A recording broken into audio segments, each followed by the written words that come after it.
ဟုတ်ပြီနော်ကိုပြန်ပြန်မယ်နော်ကိုတို့ဘာလုပ်နေရလဲ2016 MJ32 ဆိုတဲ့ file ကိုလုပ်နေရဟုတ်ပြီနော်အခုဒါမင်းတို့ဆက်လက်လုပ်ဖို့အတွက်အခုအချိန်2 မိနစ်ဆောင်ပါမယ်ဟုတ်ပြီနော်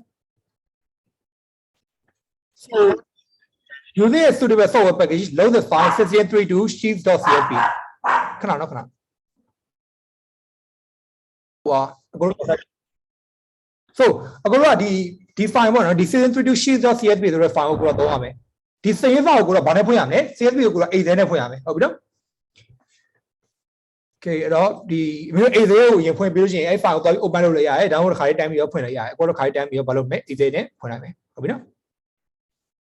okay ဒီလိုမျိုးထွက်လာလိမ့်မယ်တချို့သူတွေကမင်းတို့ဘာလုပ်ကြလဲဆို enable editing ဆိုတာလုပ်ကြမယ်ဟုတ်ပြီနော် enable editing လုပ်မှ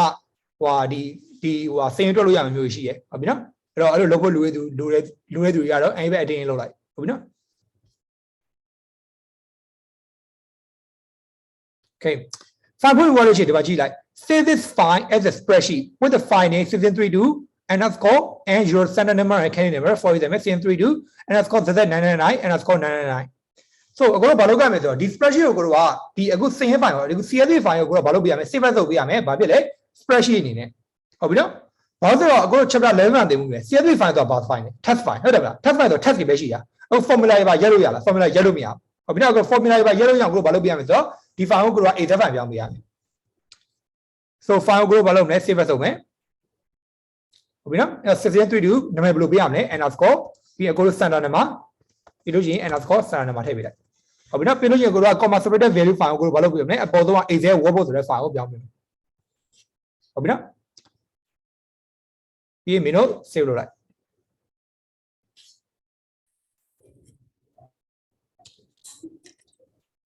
ဒီမရတဲ့သူရှိလားတော့တစ်ချက်တော့ပြန်လုပ်ပြပါလို့။ဘာပြန်လုပ်ပြရမလဲညီ။ခုနဟိုပြောင်းနေအောင် file save လုပ်မယ် save လုပ်ပြီးတော့ဘာလုပ်ပြရမလဲဒီမှာ Excel workbook ဆိုပြီးတော့ format ကိုပြောင်းပြရမယ်။ဟုတ်ပြီနော် workbook ဆိုပြီးပြောင်းပြီးတော့ save လုပ်လိုက်ရင်ရရမလား။အဲ့ဒါ save လုပ်ပြီးလိုက်ရင်ရပြီ။ yes file name လည်းပြောင်းရမယ်နော် file name ပြောင်းဖို့ရတာ။ဟုတ်ကဲ့ okay ဒါဆိုရပါပြီနော်။ဒီကတော့မရတဲ့သူရှိရင်ပြောမယ်နော်ဒီ Excel ကကြတော့ကိုကနောက်ပိုင်း better လုပ်ရတာခက်တယ်ဟုတ်ပြီနော်အဲ့တော့မရရင်လည်းကိုနှိုင်းပြောမယ်ဟုတ်ပြီနော်ဟို file ပဲ save ခိုင်းတာsave file save တော့ဒီမှာတခြားဘာမှလုပ်ကြမလို့သေးဘူး okay ဒါဆိုရင်ကျွန်မကြည့်ကြအောင် place an automated file name which include file part on the left in the footer ရဲ့အောက်မှာ footer ဘယ်ချမ်းမှာကိုဘာလုပ်ပြရမလဲ file နဲ့ file ထည့်ပြရမယ်အဲ့တော့ကိုဘာလုပ်မလဲဆိုတော့နော် insert ကိုသွားပြီးဘာလုပ်လို့ရလဲ header and footer တော့နှိမ့်လိုက်ဒီလိုပုံစံမျိုးလေးဖြစ်သွားလိမ့်မယ်ဒီလိုပုံစံမျိုးဖြစ်သွားလို့ကျွန်မကြည့်ဒီကောင်ကပါပြီ header အောက်ကိုဆင်းလိုက်ရင်ဘာဖြစ်လဲဆိုတော့ footer ရှိလိမ့်မယ် footer ဘယ်ဘက်ချမ်းဆိုတဲ့အတွက်ကြောင့်မို့ကိုဒီဘယ်ဘက်က cell လေးမှာကိုသွားထည့်ပြရမယ်ဟုတ်ပြီနော် okay ပြီးရင်ကိုတော့ဒီ footer မှာကို header footer မှာကိုထည့်မယ်ဆိုလို့ရှိရင်ကိုကဝေါ်လို့ပေါင်းနည်းနည်းกว่าတယ်ကိုဘယ်လိုလုပ်ရမလဲဆိုတော့ဒီ header footer ဒါမှမဟုတ်ဒီနားမှာ design ဆိုပြီးတော့ tab လေးရှိတယ်ဟုတ်ပြီနော်အဲ့ tab လေးကိုနှိမ့်လိုက်လို့ရှိရင်ဒီလိုမျိုးလေးကြာလာတယ်ဒီ ribbon လေးကြာလာတယ်ဟုတ်ပြီနော်အဲ့တော့မိခွက်ပြောရတယ် file နဲ့ file ဖောက်လို့ပြောတယ်အကုန်ရှင်းမှရှင်းမှုတယ် file နဲ့ file ဖောက်ကိုတောင်းလို့ရှိရင် file ဖောက်လေးကိုထည့်ပေးလိုက်အောင်ပဲဟုတ်ပြီနော်အဲ့တော့ဒီမှာ file ဖောက်ဆိုတာလေးနှိမ့်လိုက်ဘာဖြစ်သွားပြီလဲဒီလိုမျိုးလေးဖြစ်သွားလိမ့်မယ်ဟုတ်ပြီနော်အဲ့တော့လုပ်ပြီးသွားလို့ရှိရင်ကိုဘာဆက်လုပ်မလဲဆိုတော့ဒီမှာကိုလောဆယ်ကို cursor ကဒီ folder လေးရောက်နေတယ်ဟုတ်ပြီနော်အဲ့တော့ကိုဘာလုပ်မလဲဆိုတော့ cursor ကိုဒီအပေါ်လေးကိုသွားပြီးတော့တစ်ချက်ထောက်လိုက်ဒါဆိုဘာဖြစ်သွားပြီလဲ cursor က folder လေးပြတ်သွားပြီဟုတ်ပြီနော်ဒါဆိုဘာဖြစ်သွားလဲ folder ကလည်းထည့်ဝင်သွားပြီ okay ပြီးလို့ရှိရင်ကိုဘာပြန်လုပ်မလဲဆိုတော့ header နဲ့ folder လေးထွက်ပေးရမယ်ထွက်ပေးမယ်ဆိုလို့ရှိရင်ကိုဘာလုပ်မလဲဆိုဒီအောက်ဆုံးမှာရှိတယ်ဒီဘေးနာကတွေ့လားဒီ icon လေး၃ခုရှိအဲ့ icon လေး၃ခုတွေကဘယ်ဘက်ချမ်း icon လေးကိုနှိပ်ပေးရမယ်ဟုတ်ပြီနော်ဒါဆိုဘာဖြစ်သွားလဲဆိုတော့ your normal view ပြန်ဖြစ်သွားလိမ့်မယ်တော့ပေါက်ကြလားမသိဘူးဟုတ်ပြီနော်အဲ့တော့ကို header footer သွားကြည့်လို့ရှိရင်ကိုက insert ဒီ header footer လုပ်လို့ရတယ် download တစ်ခါလေးတိုင်းပြီးဒီဘေးနာဟာလေးကိုနှိပ်လိုက်ရတယ်ကိစ္စမရှိဘူးဟုတ်ပြီနော်အဲ့လိုသွားလို့ရတယ်ဟုတ်ပြီနော်အခုအချိန်10မိနစ်ပေးမယ်ဒါလေးချက်တော့လုပ်လိုက်ဟုတ်ပြီနော် okay ဒါဆိုရင်ကြည့်ကြည့်အောင် second step ကကြောင့်ဘာပြောလဲဆိုတော့ insert two new rows between row 12 and 13 row 12နဲ့ row 13ကြားမှာကိုဘာလုပ်ပြန် row တစ်လေးထည့်ပေးရမယ်ဟုတ်ပြီနော် so row 12နဲ့ 13ကြားမှာကို row တစ်လေးတခုထည့်ပေးရမယ်ဒါဆိုကိုဘာလုပ်မလဲဆိုတော့ row 13ကို select မှတ်မယ်ဟုတ်ပြီနော်ဘာလို့ဆိုတော့ကို row တစ်ထည့်လို့ရှိရင်ဘာဖြစ်လဲဆိုတော့ဒီအခု select မှတ်ထားတဲ့ row ရဲ့အပေါ်မှာသွားပြီးတော့ထည့်တယ်ဟုတ်ပြီနော်အဲ12နဲ့13ကြားမှာထည့်ချင်တဲ့အတွက်ကြောင့်ကိုဘာလုပ်ပြရမလဲဆိုတော့ဒီ row 13ကို select မှတ်မယ် select မှတ်ပြီးရင်ကို right click ထောက်မယ် insert ဆိုပြီးတော့ထည့်လိုက်မယ်ဟုတ်ပြီနော် bracket ထောက်မယ်ပြီး insert ဆိုပြီးထည့်လိုက်မယ်ဒါဆိုဘာဖြစ်သွားပြီလဲ row 10နဲ့ဆိုတော့ row နှစ်ခုကြာမှာဖြစ်သွားပြီလေအခု row ရဲ့အသစ်နောက်နှစ်ခုထည့်တဲ့ဒါဖြစ်သွားပြီဟုတ်ပြီနော်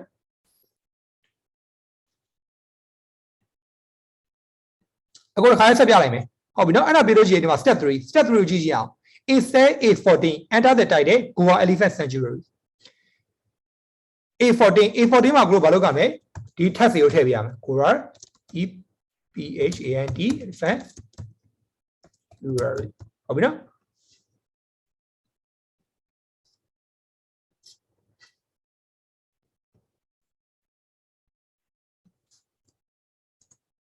ဟုတ်ပြီနော်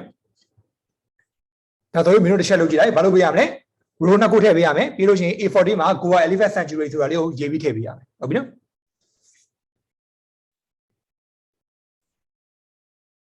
โอเคဒါဆိုကြည့်ကြအောင် format this say so that okay ပြီးဘာလုပ်ခိုင်းလဲဆိုတော့ step 4ကကြည့်လိုက် match says A4 to H14 A4 ကနေ H14 အထိကိုဘာလုပ်ခိုင်းမလဲဆိုတော့ cell ကို match လုပ်ပေးရမှာဟုတ်ပြီနော်အဲ့တော့ကိုဘာလုပ်ရမလဲဆိုတော့ဒီမှာ select မှတ်လိုက်မယ်ဟုတ်ပြီနော် select မှတ်လိုက်မယ် select မှတ်ပြီးကိုဘာလုပ်ပေးမလဲဆိုတော့ဒီ home ထဲကိုသွားမယ်ဒီ home ထဲမှာကို margin center ဆိုတာရှိတယ်အဲ့ဒါကိုနေလိုက်ဒါဆိုဘာဖြစ်သွားပြီလဲ cell ကိုတော့ပူသွားပြီဟုတ်ပြီနော် match ဖြစ်သွားပြီပြီးလို့ရှိရင်ဒီမှာဆက်ကြည့်လိုက်မျိုးကပြောထားတယ်ဘာလုပ်ရမလဲဆိုတော့ဒီ text ကို center ရဲလုပ်မယ်တဲ့အမင်းအောင်ပြောင်းမယ်တဲ့24 point ပြောင်းမယ်တဲ့ series form ပြောင်းမယ်တဲ့ဟုတ်ပြီနော်ဒါဆို text ကဘာဖြစ်သွားလဲဟိုအမဲဖြစ်ပြီးသား center ဖြစ်ပြီးသားဟုတ်ပြီနော်ဒါဆိုဘာလုပ်ရမလဲဆိုတော့24 point ပြောင်းပြရမယ်10ဟုတ်ပြီနော်ဒီ text က24 point ဖြစ်သွားပြီပြီးလို့ရှိရင်ကိုဘာလုပ်ရမလဲ series form ပြောင်းပြရမယ်အခု loss form က calibri ဆိုတဲ့ form ဖြစ်နေ calibri ဆိုတဲ့ form က series form လား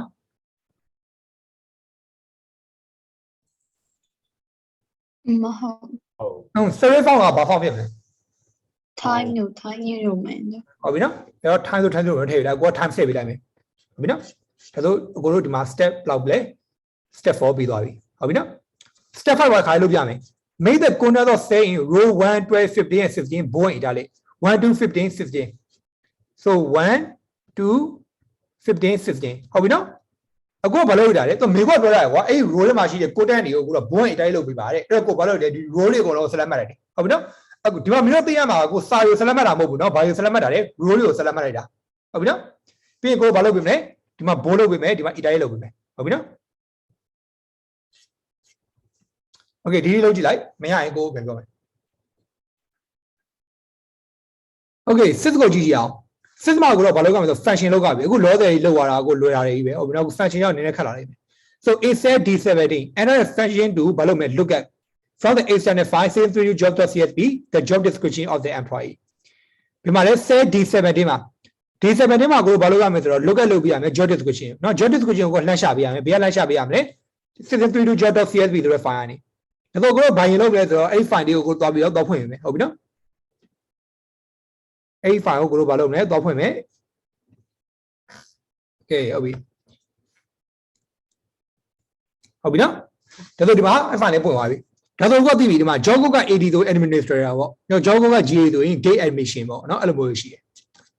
ဒါဆိုကိုဘာလုပ်မလဲဒီထက်သွားပြီး look at လုပ်မယ်ဟုတ်ပြီ look at လုပ်မယ်ဒါဆိုလို့ရှိရင်ကို formula ဘာ formula ထည့်ရမယ်ထင်တယ်ဘာရေးရမလဲ what do we write Okay. ဟုတ်ပြီလေ VLOOKUP လား VLOOKUP ဘာလို့တွေ့ရတဲ့အတိုင်းပဲဒါ vertical ဖြစ်လား vertical ဖြစ်တယ်ဟုတ်တယ်မလား horizontal မဟုတ်အဲ့တော့ VLOOKUP ဆိုပြီးရေးပြရမယ်ဟုတ်ပြီနော်ပြီးလို့ကျ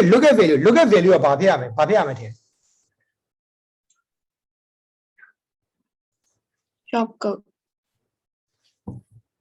ဒီလိုလား မဟုတ်ဘူးကို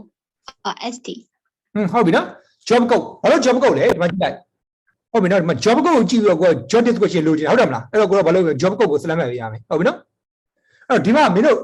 logic ကတချို့ကနားမလည်ပါဖြစ်တော့ job code ဆိုတာသိတယ် job code ဆိုတာသိတော့ဘာလို့လဲဆိုတော့ဒီ job code ကိုသွားပြီး select မှတ်လိုက်တယ်အဲ့လိုဆိုမှားလိမ့်မယ်နော်ကိုဘာလုပ်ကမယ်ကိုဒီကောင်လေးကိုသွား select မှတ်ကပါဟုတ်ပြီနော်ဒါသဘောပေါက်လားမသိဘူးသဘောပေါက်ရသူရှိလား စပြီ ဟုတ်တယ်နော်ဒီ job code ကိုသွားပြီးကြည့်ကြရမလို့ကိုတော့ lookup value ကို job code လုပ်တယ်นี่ comma ခိုင်းမယ် table array ဆိုတော့ဘာလုပ်မလဲဟာစောက်သွားပြီးတော့ select မှတ်လိုက်မယ်ကိုဟုတ်ပြီနော်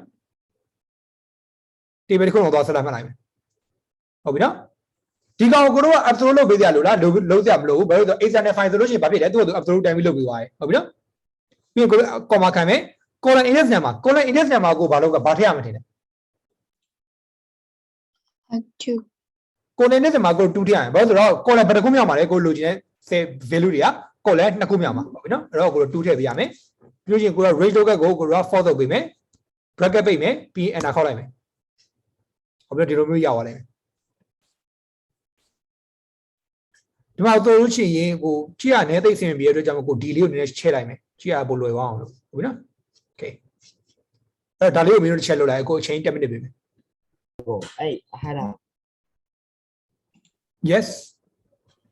မတွေ့ဘူးရှင် ဟမ်နော်ဟိုဒါဆိုလို့ရှိရင်ကိုတို့ဒီမှာလောက်ကပြီးသွားရင်ကိုဘာဆက်လုပ်မလဲဆိုတော့ဒီမှာကြည့်လိုက် insert e17 e17 မှာအခုတို့ဘာလုပ်ရမလဲlook at from the pay grade တွေပဲpay grade တွေပဲ pay grade တွေပဲကနေပြီးတော့ကိုတို့ဘာလုပ်ပြရမလဲ annual salary ကို annual pay ကိုကိုတို့ဘာလုပ်ပြရမလဲ look at လုပ်ပြရမယ်ဟုတ်ပြီနော် so pay grade တွေပဲပုံမှာလဲ pay grade တွေပဲဒီမှာဟုတ်တယ်မလားအဲ့တော့ကိုတို့ဘာလုပ်ကြရကို look at လုပ်ပြရမယ်ဘာလုပ်ကြမလဲကိုတို့ v look at ပဲဒီကကြောက်ကို look at value ကဘာလုပ်ပြရမလဲထင်တယ်စိတ်နဲ့ပါလေကိုပြောပြီး look at value က look at value ကဘာဖြစ်ကြမလဲ a1 ဟုတ်လား ဟုတ် a1 အကို A1 ကစိတ်နံပါတ်မဟုတ်ဒီပဲလေစိတ်နံပါတ် B17 စိတ်နဲ့မှာက b17 ဟုတ်ပြီနော် b7 လို့ပြောဟုတ်တယ်မလား pay grade ကဘာဖြစ်လဲဒီမှာ pay grade ကရှိတယ်အဲ့ကိုတို့ကဒီ pay grade ကိုသွားပြီး look at လုပ်ပြရမယ်ဒါနားလည်ကြလားမသိဘူး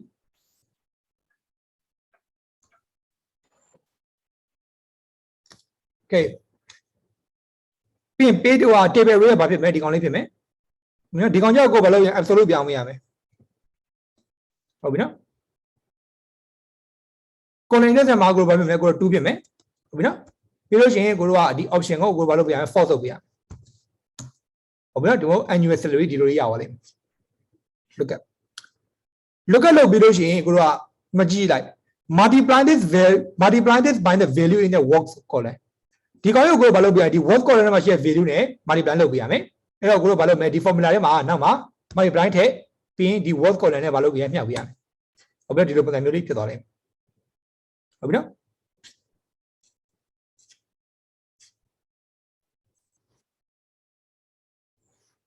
okay ဟုတ်ပြီနော်ဒီနေ့ရကြလားမသိဘူး အကိုမြောက်တာတစ်ချက်ပြန်မြောက်ပြပါလား မြောက်တာဒီမှာလေ into f17 တွေ့လား multiplication f17 အကိုအဲ့ formula ဘာမှမတွားလို့ရမှာလားအောက်မှာလုပ်လိုက်တော့နှစ်တောင်းပျောက်သွား အောက်မှာဘယ်လိုလုပ်ချင်တာလဲမသိဘူးအောက်မှာလုပ်လို့မရဘူး မကိုအဲ့နှစ်တောင်းပြီးတော့အဲ့ star လေးကိုနေလိုက်နှစ်တောင်းပျောက်သွား 2000 star ဆိုတာညီမ2000ကိုဘာနဲ့မှတော့မမြောက်လို့ချင်းဘာဖြစ်လဲဘာရမလဲဘာမှမရဘူးလေ2000ကိုဘာနဲ့မြောက်ကြမှာလဲဒီမှာ f17 နဲ့မြောက်ကြမှာလေတွေ့လားဒီလိုမျိုးမြောက်ပြရမှာလေအဲ့ဒါမှရမှာလေဟုတ်ပြီနော်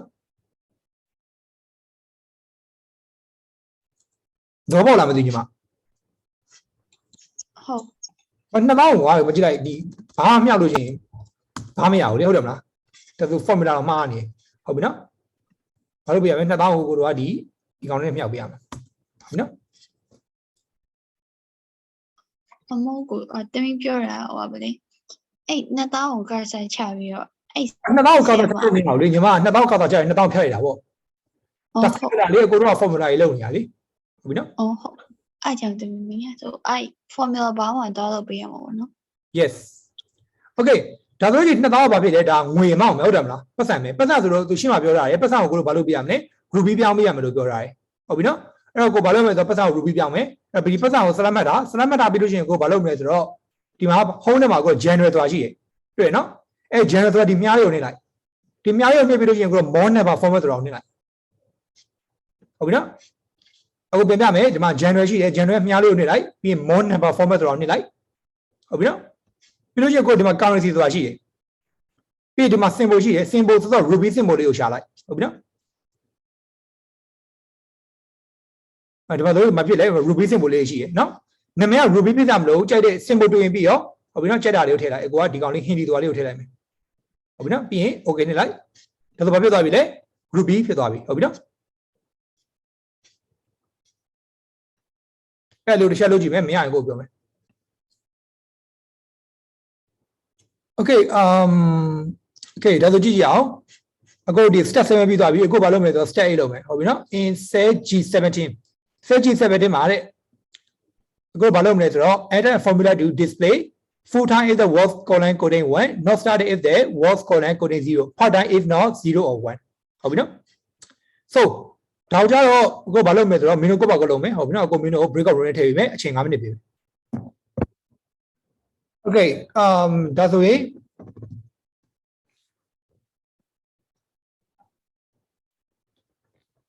Okay, that solution, let's see.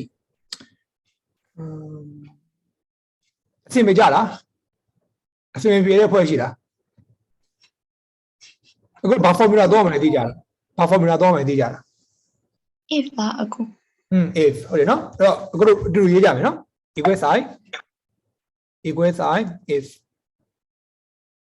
if ဟုတ်ပြီနော်ဒီမှာပါထည့်ရမယ် logical test ပါ words လားအခု yes logical test ပါထည့်ရမယ် works ဒီမှာဘာ works 1 မအခု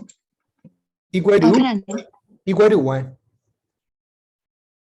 မဟုတ်ခဏသမီး formula သင်ပြန်ကြည့်လိုက်ကျန်းသူတွေပြောလို့ရရင်နော်အခုဘာထည့်ရမလဲဒီ job time မှာဘာထည့်ရမလဲ အခု equal to 0 equal to 1ဖြစ်ကြမယ်0လည်းမှန်တယ်ဒါပေမဲ့ကို1နဲ့သွားလိုက်မယ်ဟုတ်ပြီနော် equal to 1 equal to 1တော့လည်းသူရှိလားကျန်ကိုတို့ထည့်မြင်တာတို့ come on တောင်းတယ် ဟုတ်ပြီနော်ဒီမှာကြည့်လိုက်အခုတို့ဒီ1အစရတဲ့မှာကို1ပဲသုံးလိုက်မယ်နော်0ဆိုကြည့်မင်းတို့အောက်ကြည့်လိုက်အပေါ်ကြည့်လိုက်ဖြစ်နေမှာဆိုလို့ကို1ထည့်လိုက်မယ်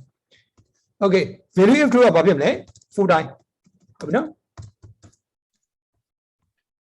value if false ကဘာဖြစ်မလဲ value if false က full time ဟုတ်ရင်ကိုဘာဖြစ်မလဲ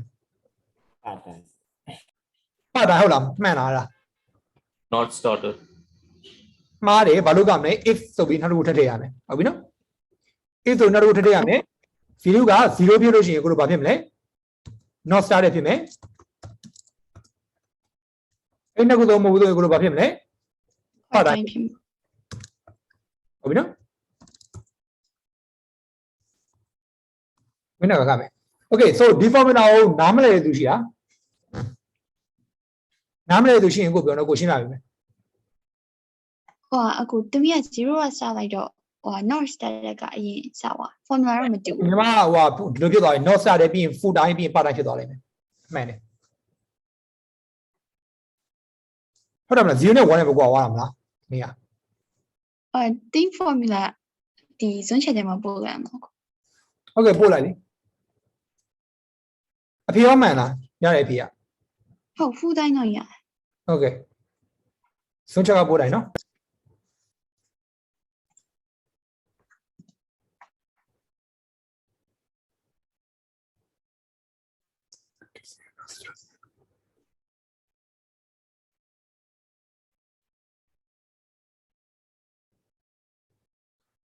โอเคအဲ့ဒါရရတယ်ဒါပေမဲ့အကော formula ဆိုညီမပို့ပြီးအမှတ်ရလိမ့်မယ်သိရအဲ့ formula ဆိုညီမအမှတ်နည်းလိမ့်မယ်သိရဟုတ်ပြီနော်ဘာလို့ဆို formula ကအရန်ဟို complicated ဖြစ်နေတယ်ဒီ formula ဆိုလို့ရင်မှတ်ဖို့ရလိမ့်မယ်ဟုတ်ပြီနော်โอเคဒါဆိုရင်ကိုကြည့်ကြအောင်အခုဆက်သွားမယ်နော်ဒီမှာကြည့်လိုက် insert h17 မှာတဲ့ဘာလို့လဲ enter formula to calculate the weekly wage in rupees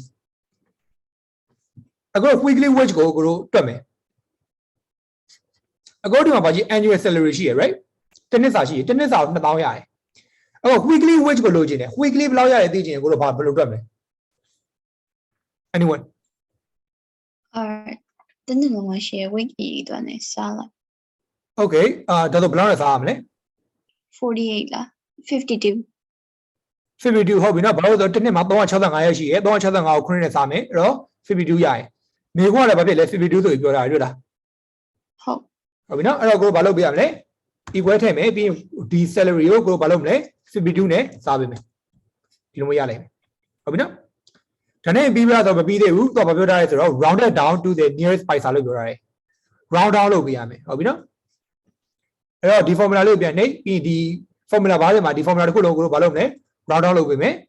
ဒီ formula ရဲ့ before မှာဒီကောင် number ဖြစ်သွားမယ်ပြီးရင်ကို decimal place လုပ်မယ် decimal place ကကိုဘယ်လောက်ထားရမယ်ထင်လဲ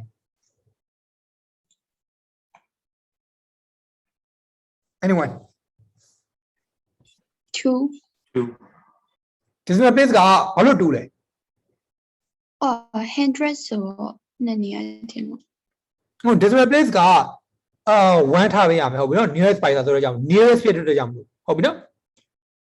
nearest ဖြစ်တဲ့အတွက်ကြောင့်မလို့အခုမှဆိုလို့ရှိရင်ကွာအခု nearest dollar ဆိုကိုဘာလို့မလဲ0ထားပေးရဟုတ်တယ်မလား right အနည်းဆုံးဒေါ်လာလေဟုတ်တယ်မလား0ထားရင်အနည်းဆုံးဒေါ်လာရလာနိုင်မယ်ဟုတ်ပြီနော်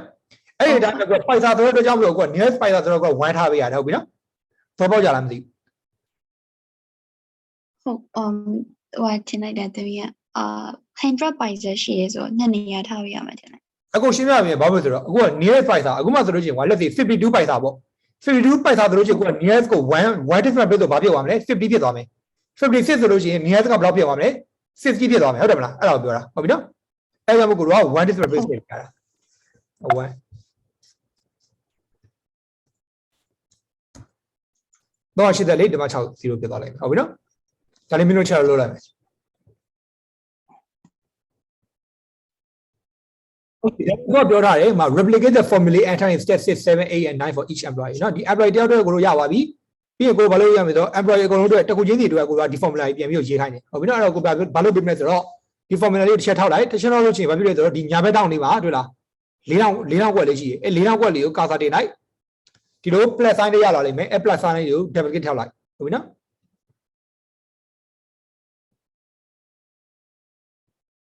ဒါဆိုဘာလို့ replicate ဖြစ်သွားပြီကိုတော့ဟုတ်ပြီနော်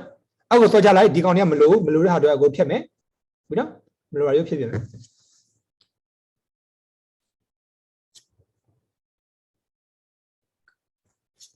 ပြင်ကိုဘာလို့မလဲဆိုတော့ step 11မှာ each insert h48 enter function to add the total weekly wage pay တဲ့ဒီမှာကိုတို့ကဘာလို့ကျင်လဲဆိုတော့ total ရှာကျင်တယ် total ရှာကျင်ကိုတို့ဘာလို့ပေးရမလဲဘာ formula ထည့်ပေးရမလဲ awesome စမ်းဆိုတော့ထည့်ပေးပြီ yes စမ်းဆိုတော့ထည့်ပေးမယ်ပြီးလို့ကြည့်ဒီမှာရှိတဲ့ wage အကုန်လုံးကိုတို့ဘာလို့မလဲ select မှတ်လိုက်မယ်ဟုတ်ပြီနော်ဒီလောက်ရလိမ့်မယ်ဟုတ်ပြီနော်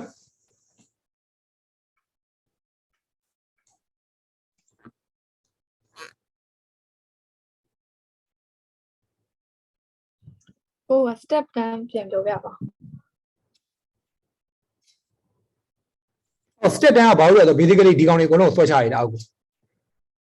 ဟုတ်ပြီနော်အခုလောက်ပါဒီပထမဆုံးတစ်ယောက်တည်းပဲလောက်ပါလေ yes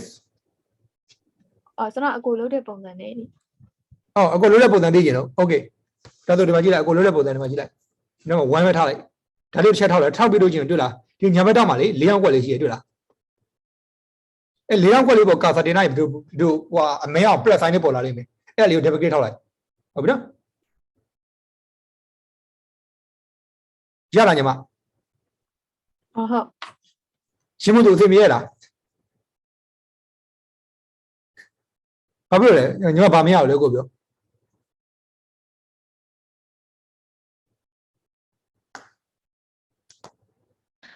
套路没有先。အခု step down ပြောရလား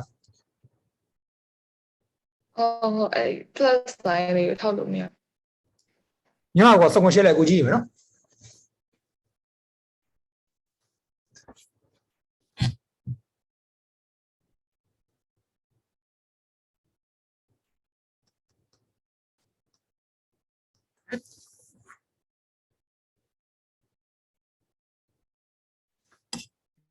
ဒီလိုမျိုးဖြစ်သွားတယ် အေးဟုတ်ပြီ okay okay ဟုတ်ကဲ့ဒါဆို okay အခုဘာတွေ့လဲဆိုတော့ညီမမှားနေရတယ်ရှိရယ်ဒီမှာအခုဆိုရင် row တွေမှားပြီးတော့ဘာလုပ်တာလဲဟိုဘိုးလုပ်တာ AI လုပ်တာတွေ့လားဟုတ်ပြီနော်ဒါရှင်းမနေညီမနည်းနည်းမှားသွားလို့ okay ဒါဆိုဘာလုပ်မလဲဆိုတော့အရင်ဒီ sanctuary driver ပေါ့ sanctuary driver တစ်ချက်ထောက်လိုက် no okay okay ညီမဘာလို့မှားနေလဲဆိုတော့ညီမ formula ဘာလေးရောက်နေ formula တွေဝင်ရင်တွေ့လားဒါဆိုအဲ့ဒါညီမဘာလို့ရမလဲ escape key ကိုနှိပ်ကြမယ် escape key ကိုနှိပ်လိုက် esc ကိုနှိပ်လိုက်ဟုတ်ပြီနော်ရသွားပြီ escape key နှိပ်ပြီးသွားပြီနှိပ်ပြီးလို့ချင်းဘာလို့မလဲဒီ sanctuary driver တော့သွားထောက်တခြားလိုက်ဒီချင်းဘာလို့မလဲဒီမှာဒီတောင်းလေးကို double click နှိပ်လိုက်对啊， double click နေလိုက်ဒီကနေဒီမောလေးဟိုဒါတော့ညီမဟို formula တွေမှားနေတရား formula ထည့်တာညီမမှားနေ okay နေလိုက် okay အောက်ကိုသွားချလိုက်ဖြည်းဖြည်းသည် okay ရတချို့တနေရာမှားနေပြတာမရှိဘူးအရင်ခက်ခဲမှားတာမဟုတ်ဘူးအပေါ်ပြန်သွားပြီးလို့ချင်းအဲ့တိုင်းပဲပြန်လုပ်မယ် annual salary ကို annual salary ရဲ့ full time ရဲ့ဟိုအရေးလုပ်မယ်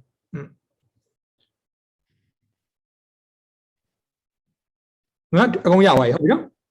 စောစောတော့ညီမ weekly wage တော့မရတော့ဘာလို့မရလဲ annual salary မှာရှိမှမရှိတာဟုတ်တယ်မလားတော့ပေါ့လားမသိ ဟုတ် ဟိုပြီးအောက်မှာမလိုရတဲ့ဟာတွေကိုပြန်ဖြတ်မယ်ဟုတ်ပြီနော် ဟုတ် ဟောအကိုကလေတမီးအိစားဘာလို့အဲ့လိုမြင်းချောင်းလေးနဲ့ကတာအဲ့ဘာဖြစ်လို့အဲ့လိုဖြစ်တာလဲ ညီမပြောတာကိုနားမလဲဘူး အော်တင်းစပင်ရှိကြည့်မယ်နော် ခဏအခုဒါလေးချင်းပြလိုက်အောင်မယ် okay so ဒီမှာအခု weekly wage လုပ်မယ် weekly wage လုပ်ပြီးလို့ချင်းဒီမှာကြည့်လိုက် apply appropriate formatting to all set ဆဲရကုန်လုံးကို format ချခိုင်းတာဟုတ်ပြီနော် so format ချခိုင်း basically ဘာလုပ်ခိုင်းရဆိုတော့ဆဲရကြည့်ကောင်းအောင်လုပ်ခိုင်းတာပေါ့ကွာဒါဆိုကိုဘာလုပ်ပေးရမလဲဆိုတော့ဒီဒေါင်းလေးမှာကိုမြားလေးရှိရတွေ့ရမလားအဲ့မြားလို့ချက်ထောက်လိုက်ဒါဆို basically ဘာဖြစ်သွားရဲဆိုတော့ဒီ A တစ်ခုတော့ select မှတ်တာဖြစ်သွားလိမ့်မယ်ဟုတ်ပြီနော်ပြီးလို့ချင်းကိုဘာလုပ်ပေးရဆိုတော့ A နဲ့ B နဲ့ကြားမှာဒီမှာ line လေးရှိအဲ့ line လေးကို double click ထောက်လိုက်ဒီလို format ချသွားလိမ့်မယ်ဟုတ်ပြီနော်အဲ့ဘာလို့လဲဒါ format ချတာပဲဟုတ်ပြီနော်ဒီမြားလေးကိုတစ်ချက်ထောက်ပြီးလို့ချင်း A နဲ့ B နဲ့ကြားမှာ double click ထောက်လိုက်ဟုတ်ပြီနော်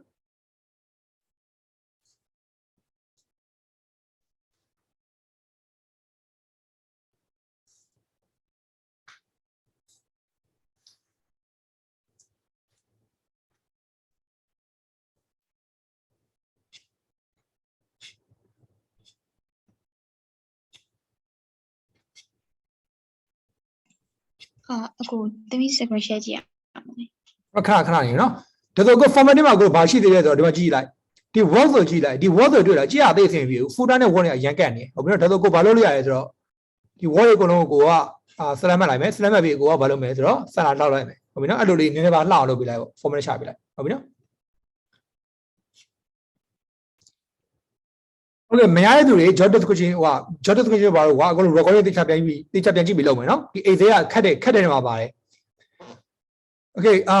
ဒါတော့ကိုကြည့်ကြအောင် sort the weekly wage table into descending order of annual salary ဒီ table ကိုပါကွာကိုကအခု sort လုပ်ချင်တယ်နော် annual salary ကိုကဘာလုပ်ချင်လဲ descending အနေနဲ့ sort လုပ်ချင်တယ် job description ကိုassign အနေနဲ့ sort လုပ်ချင်တယ်ဒါတော့ကိုဒါလည်းမင်းတို့သင်ပို့ပါပြီဒါဆိုဘာလုပ်မလဲဒီ table တစ်ခုလုံးကိုတော့ဘာလုပ်မလဲ select မှတ်မယ်နော်ဒီ weekly total လိုသေးလားမလိုဘူးဟုတ်တယ်မလားပြီးရင်ဒီ weekly wage table တော့ဘာလို့မလိုဘူးဟုတ်ပြီနော်လိုရတဲ့ဟာတွေပဲကို select မှတ်မယ်ဆက်မှတ်ပြီးကိုဘာလုပ်မလဲ sort and filter ကိုသွားမယ်ပြီးရင် cursor sort ကိုလုပ်မယ်ဟုတ်ပြီနော်ပြီးလို့ရှိရင်ဟိုမှာအခု job description ဘာဖြစ်လဲ designing လို့ပြောတယ် sorry salary ကဘာဖြစ်လဲ designing လို့ပြောတယ်အဲ့တော့ကိုဘာလုပ်မလဲ larger ဆို smaller ဆိုပြောင်းမယ်ပြီးလို့ရှိရင်နောက်တစ်ခုကဘာလဲနောက်တစ်ခုက job description ကဘာဖြစ်လဲ assigning လို့ပြောတယ်အဲ့တော့ A to Z ဆိုပြီးထားလိုက်ဟုတ်ပြီနော်ပြီးရင်မှာ okay နှိပ်ပေးလိုက်အောင်မယ်ဒါဆိုဘာဖြစ်သွားပြီဆိုတော့ဒါ sort ဖြစ်သွားပြီဟုတ်ပြီနော်ဒါကိုတော့exercise ပါမင်းတို့လုပ်ပြီးသွားဟာပဲဟုတ်ပြီနော်ဒါမင်းတို့ရတင်တယ်Okay. အခုဘာလုပ်ပြရမလဲဆိုတော့ဒီမှာကျ save and print the spreadsheet showing the formula တဲ့ for showing the formula ပြပြီးတော့ကိုဘာလုပ်ရမလဲ save လုပ်ပြရရင်ပြီးရင် print ထုတ်ပြရရင် spreadsheet ဟုတ်ပြီနော် so formula ပြတာအခုတော့ကို formula မြင်ရလားဘာ formula မှမမြင်အောင် value ပဲမြင်ရတယ်ဟုတ်တယ်မလား so formula ပြတာမင်းတို့မသိရသေးဘူး so ဆောင်းမှာကမင်းတို့မသိရတာမင်းတို့ပါလာနိုင်တယ်ဟုတ်ပြီနော်အဲ့လိုပါလာတဲ့အခါကျလို့ရှိရင်မင်းတို့က common sense သုံးပြီးတော့ဘာလုပ်ရမလဲဆိုတော့မင်းတို့သိရမယ်ဒါဆိုတော့ကိုစမ်းကြည့်အောင်ဒီမှာ tab တွေရှိရယ် formula ပြမယ်ဆိုတော့ဘယ် tab တွေဝင်ရမယ်ထင်တယ် formula ဘာလဲဝင် formula ဆိုတဲ့ tab တွေဝင်မယ်ပြီးရင်ကိုတော့ဘယ် ribbon နဲ့ကမှထင်တယ် show formula ဒီမှာနော် show formula ဆိုတာရှိရယ် show formula ကိုနှိပ်ပြရမယ်ဘာဖြစ်သွားပြီလဲအကုန်လုံးထွက်လာပြီဟုတ်ပြီနော် okay ပြီးရင်ကိုဘာလုပ်ပြလဲဆိုတော့ဒီမှာဒီမြားရုပ်နှိပ်မယ် AB ကိုဒီလိုလုပ်ပြရတယ်ဒါပေမဲ့အကိုဘာဖြစ်သွားလဲ fit ဖြစ်သွားပြီဟုတ်ပြီနော်ပြီးရင်ကိုဘာလုပ်မလဲကို save မဲ့မယ် save မဲ့ပြီးရင်ကိုဘာလုပ်ပြရမလဲကိုတို့ print ထုတ်ပြရမယ်ဟုတ်ပြီနော် okay print ထုတ်တဲ့အခါမှာတော့ပြောရတယ် your name and my claim number enter in appropriate place in your spreadsheet so appropriate place မှာကိုတို့ထည့်ပြီးပါဟုတ်တယ်မလား footer မှာကိုတို့ထည့်ပြီးပါ ပြီးလို့ရှိရင်ဘာလုပ်လဲဆိုတော့ဒီ A ကိုကိုက landscape ပြောင်းပေးရမယ်ဟုတ်ပြီးရင် row and column heading ကိုပြပေးရမယ် row and column heading ဆိုတာဒါကိုပြောတာမနီဒါ row heading နေဒါ row heading ဒါ column heading ပေါ့အဲ့ဒါပြပေးရမယ်တဲ့ပြီး the content of say က fully visible ဖြစ်ကြမယ် okay print လုပ်မယ် print လုပ်မယ်ဆိုလို့ရှိရင်သုံးနှစ်ဒီဟိုလုပ်လို့ရလားစောဝင် share ပြလို့ရလား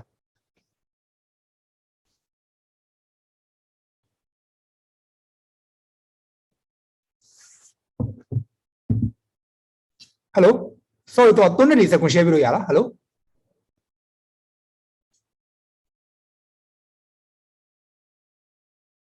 ခဏတော့ကို live မကောင်းလို့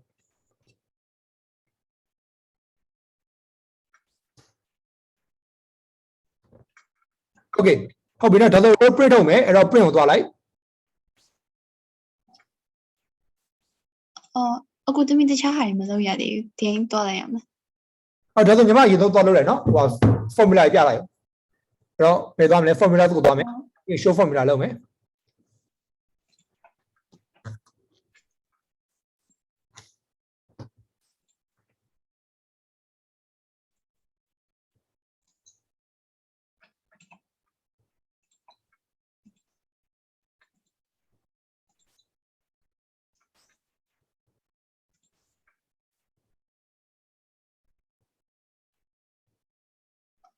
ပြီးတော့အခုအဲ့ center candidate number header မှာထည့်ထားလိုက်ပြလိုက် ဟုတ်ပြီလေ center ကိန်းတွေမှာကဟဲ့တာပါဟို footer မှာထည့်ဖို့ရလေကိုလိုရှိမှာလုပ်ဖို့ရလေမှတ်မိလား footer မှာ35 part ပဲထည့်လိုက်တယ် ဟုတ်ဒါဆိုလို့ချင်း center campaign တွေမှာတွေဟိုဒီကလို approach ပြရလို့တင်ညာမှာထည့်ပေးလိုက်ဟုတ်ပြီနော် header ဥပအောင်မှာထည့်ပေးလိုက် ဟုတ်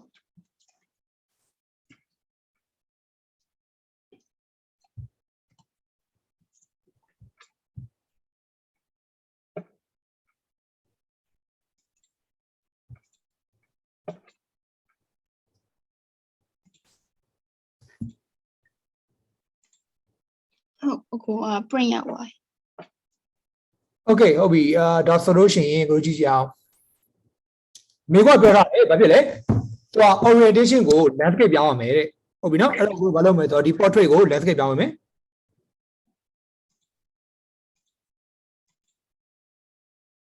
ဟုတ်ပြီနော်ပြီးလို့ရှိရင်ကိုဘာလုပ်မလဲဆိုတော့သူကမိကပြောထားသေးတယ်ဗါလဲ page ကဘာဖြစ်ကမလဲဆိုတော့ column heading တွေ row heading တွေပြပေးရမလို့ပြောတာအခုတော့တွေ့လား heading တွေပါလားမပါဟုတ်တယ်မလားဆိုတော့ကိုဘာလုပ်ရ page set ကိုနှိပ်ပေးမယ် page set ကိုနှိပ်လိုက်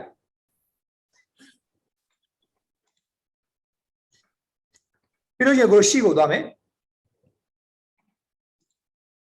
ပြီးလို့ရှိရင်ကိုဘာလုပ်မလဲဆို row and column heading ကိုနှိပ်မယ်ဟုတ်ပြီနော်အကောင်လုံးဘာလုပ်ရမလဲဒီ page set ကိုသွားမယ် page sheet ကိုသွားမယ်ဘာလုပ်ပြရမလဲ row and column heading ဆိုတာကိုနှိပ်ပေးရမယ်ဟုတ်ပြီနော် ဟုတ်အခု okay နေလိုက်ရမှာ okay နှိပ်လိုက်အကောင်အဆင်ပြေကြလားမသိဘူး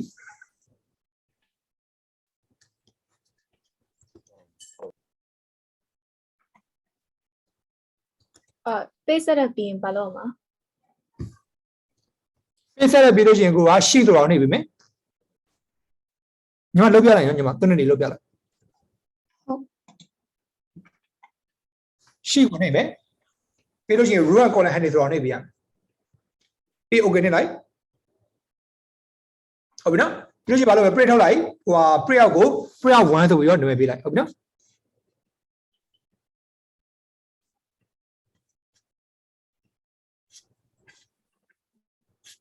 ဟုတ်ပြီနော် print out 1ဆိုပြီးနာမည်ပေးလိုက်မယ်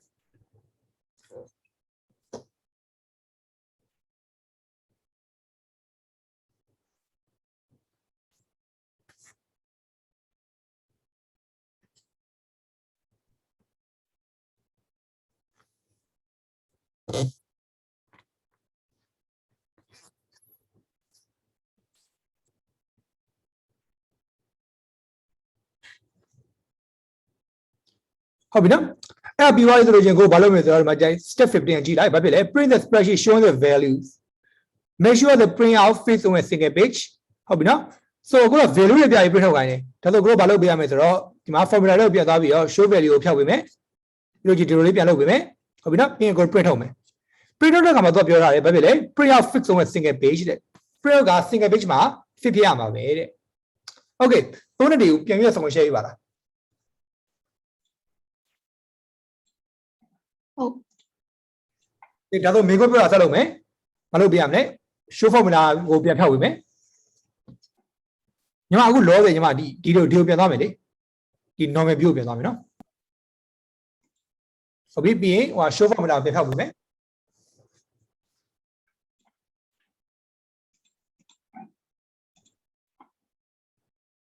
ဟုတ်ပြီ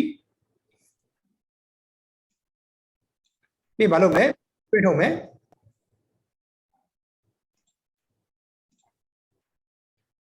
Okay ပြထုတ်တဲ့အခါမှာမေခွန်းကပြောရတယ် print out fit on 1 sheet လို့ပြောရတယ်အခုတော့1 sheet ဖြစ်တာ1 sheet ဖြစ်2 sheet ဖြစ်နေလို့လားအခုအဲ့ဒါ1 sheet ပဲဖြစ်အောင်လုပ်ပေးရမယ်ဒါဆိုကိုဘာလုပ်ပေးတော့ကို scale လုပ်ပေးမယ်ဟုတ်ပြီနော် scale လုပ်မယ်ဆိုကိုဘာလုပ်မယ်ဆိုဒီ note ကိုနှိပ်လိုက်ပြီးရင် fit sheet ကို1 page ဆိုတာကို select မှတ်မယ်ဟုတ်ပြီနော်ဒါဆိုကြည့်အကောင်ကြည့်မယ်ဘာလုပ်လဲ note scale လေးဆိုတာကိုနှိပ်မယ်ပြီးရင် fit sheet ကို1 page ဆိုတာကို select မှတ်မယ်ဟုတ်ပြီနော်အဲ့ဒါလေးချက်တော့စမ်းကြည့်ကြမယ်အကုန်လုံးပဲ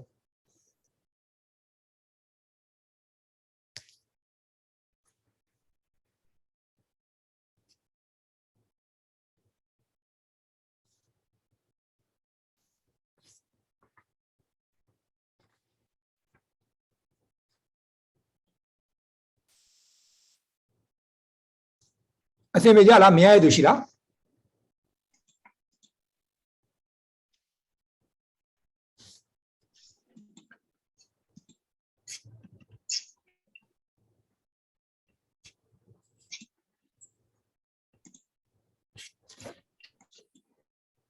ဟုတ်ပြီနော်ဟိုဆက်သွားလို့ရလားစောင့်မပို့လို့သေးလား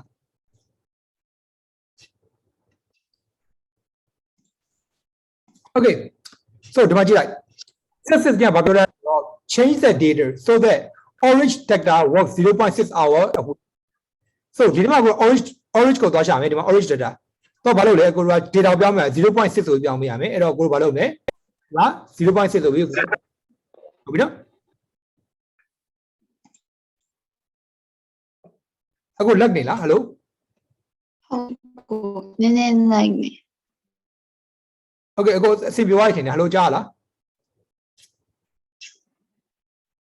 hello ကြားလား ဟုတ် okay so orange data မှာကိုဘာလုပ်ပေးရမလဲ 0.6 ပြောင်းပေးရမယ်ဟုတ်နော်မေကပြောထားတဲ့အတွက်ကြောင့်မလို့ orange data ကို 0.6 ပြောင်းပေးမယ်ပြီးလို့ရှိရင် raju ranking ကို full time ဖြစ်အောင်လုပ်ပေးမယ် raju ranking ကို full time ဖြစ်အောင်လုပ်ပေးမယ်ဆိုတော့ကိုဘာလုပ်မလဲ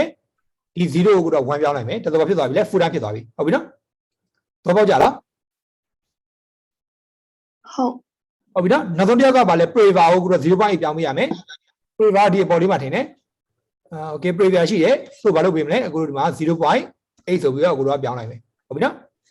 ဒါဆိုအကုန်လုံးကပြောင်းသွားပြီစင်ပြကြလား အခုတကယ်လို့လေ Raju ကို full time နဲ့တွားပြီးပြောင်းသွားရင် formula ကမဟုတ်ပါဘူး မှန်တယ် Raju ကို full time ပြောင်းလိုက်လို့ရှိရင်သူ့ဘေးနားကဒီ1ကပြောင်းသွားဒီ0ကပြောင်းသွားတာမပြောင်းသွားဟုတ်တယ်မလားအဲ့မျိုး widget တွေတော့ပြောင်းသွားတာမပြောင်းသွားဘူးလေဟုတ်ပြီနော်အဲ့တော့မှားသွားလိမ့်မယ်